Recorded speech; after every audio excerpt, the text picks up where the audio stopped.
So it's been a real cool day. Me and the kids, we've been running around and all that good stuff. And bless you. So since we've been out for so long, having a good time, I decided, I'm not cooking tonight. Just go ahead, order a pizza. So I'm waiting for the pizza to be done. But anyway, I wanted to address something. I wanted to address something that I said on a video because it's been bothering me a lot. So, I said that I didn't like people. That's not true. It's so easy to play the whole antisocial game. Like these days, it's supposed to be cool if you be like, oh, I'm a loner, I'm antisocial. But the sad part about it is, being antisocial is a real condition that people have. People throw words like narcissist, antisocial. They throw those words around way too much. And I even use that expression of not liking people. That is thrown around way too much. It's not that I don't like people. It's that I don't understand them. And sadly enough, something that I'm learning about myself as I vlog is that just because you don't understand people doesn't mean you should have some kind of animosity towards them, even if they express some kind of ill will towards you, which is something that took for me to have 2 children to understand the concept of. So, to break that down, I think what I do is what a lot of people do, which is when something is adverse to me, or when something tries me, or I don't like something, I tend to look at it as if it's a negative thing. It's very easy to do that, especially in this hyper individual society that we live in here in the West, here in the United States. But one thing that I'm learning how to do is, instead of being like, oh, I don't like that person because, whatever the exchange was, the outcome is not what I desired. I've decided that I'm going to change my attitude. So I'll attach a little story to it. So, I like to Uber on my free time when I don't have the kids and stuff. I like to go out and I Uber. I do Uber Eats. And I've been leaning on black women a lot, and I talk a lot about race, and then especially black and white relations. And first thing that Uber taught me is, when it comes to race, we're all the same. Like, I've picked up from restaurants multiple orders, and I will deliver in a very affluent white neighborhood and go from that affluent white neighborhood to a rundown ghetto, same restaurant, eat the same foods. I'm starting to see that all these fixations that divide us as people keep us from being progressive, keeps us constantly looking at each other's differences, and to tack on a narrative to always have like slavery and civil rights as like the main, I want to say, undertone of the conversation. It just keeps us as Americans in a bad way. And so, going back to this whole, I'll pick up from a restaurant and I'll have multiple orders. And I remember one day, it tripped me out. I picked up at a restaurant. I had 3 different orders. One of them, and it was trippy. One of them, I was delivering to like a trailer park, and there was a bunch of illegal migrants there. People who were undocumented. They lived in these trailers. Not too far from there, there were these really nice houses, really affluent neighborhood, little suburb, brand new suburb. They threw up these, cookie cutter houses. Very nice. Same restaurant. And then from there, I went to go deliver to like a ghetto, typical hood, gunshots in the background type deal. I did have to drive a ways away to get there, but when the bullets started whizzing past my car, I was like, yeah, I'm getting off the clock. Well, anyway, the first thing that I learned from all this, daughter playing in front of you. First thing that I learned from all this is that we're not that far removed. We're not that far different. We eat from the same places. I can't stress that enough. We eat from the same places. The second thing I realized, going to black women in particular, black people in general, when I'm dealing with a ghetto, stereotypical black person, black women in particular, I realize that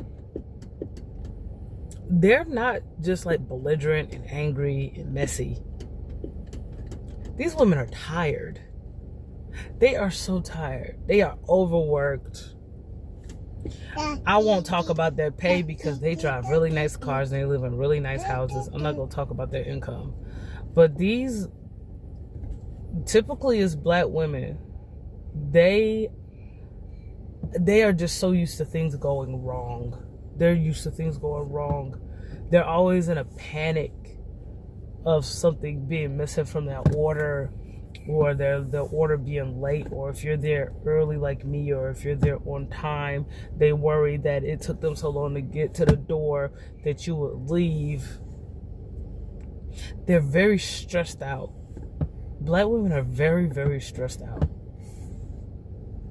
Going back to when I was talking about the trailer park with the illegals in the affluent neighborhoods with majority white women, black women don't have the same stress that those women have. And I've dealt with like white women who are like super stressed out. I've dealt with people who are not documented, who are super duper stressed out. They don't speak English, but the stress is different. And one thing that I noticed with black women is like they're alone. Like, they fool me when they're out with their friends at brunch. At the end of all that, you know me, I wait for the waters to come in, that child support hit, food stamps hit, yes, because Uber, we do deliver for people who are food stamps recipients. And I'm not, just like I said, I deliver to everybody indiscriminately, black women, Asians, I don't care. I deliver to everybody. Zip codes, I'm a little careful about zip codes. But my point is, I'm taking this survey and I'm realizing, like, black women, the stress that we have, stop saying we because it's not me. The stress that they have. Like, yes, I'm a black woman, but I'm not, like, going through what they go through. I can't see. There's this disparity amongst black people. It's like you got the successful ones and the unsuccessful ones. And for right now, I'm just categorizing myself as a successful one because I don't stress about the same things. I don't go through the same things. And a lot of times, us black people who are super duper successful, we don't really think about what black people who are struggling are dealing with. And myself as a black woman, talking about black women that I service as an Uber driver, the mentality, the reality that they have is very different from mine. A lot of them are single. And I can tell when their job is just brutal. And by the time they get food delivery, they hit me up and I come and deliver. Just the stress, the messages that I get, the attitude, you better make sure you don't forget this and all this other stuff. I don't get bothered by it because I hate to say it this way, but I think about when I was single. I hated being single. I hated being single. I hated having to worry about bills. Like, I hated having issues and nobody to understand what I'm going through, or nobody to do anything about it. Just, it's like I had issues and then I had issues and that was it. And I would find a way to feel, I would look for ways to feel better. I'll go out with my friends, or, you know, I have a drink, or, you know, I'll throw a party, go to a party, something like that. Like, I'll go to a club, but it was never enough. And I had sense to know by the time I was about 23, 24 years old, like, I am missing a family. I need a family. Which means I need to get married. When I met my husband, I was 25 going on 26. And I told him flat out, like, listen, this is what I've been through. These are my credentials. This is what I'm doing with my student loans. You know, I told him everything up front. He told me everything up front. My point is, a lot of these black women miss that boat. And they're alone. They're very affluent. They're very educated. And it just feels like every time they do something, something goes wrong. And then it's like, even that mentality. I used to be embarrassed. At driving for Uber. It was like the perfect thing to do around a schedule, to be able to work around having my kids, you know, with everything being so variable. And yeah, my husband, he takes care of everything. But sometimes I just want, you know, I don't know. I'm so used to making money. And I'm so used to, like, contributing. So, you know, his thing was, you know, hey, you can get a hobby. You know, I'm glad he finally pushed me into vlogging, because he's been telling me, yo, you should vlog. You know, you're really smart. You're really pretty. You're photogenic. Go for it. But to get back to my point, I don't have a problem with people. I'm just lazy.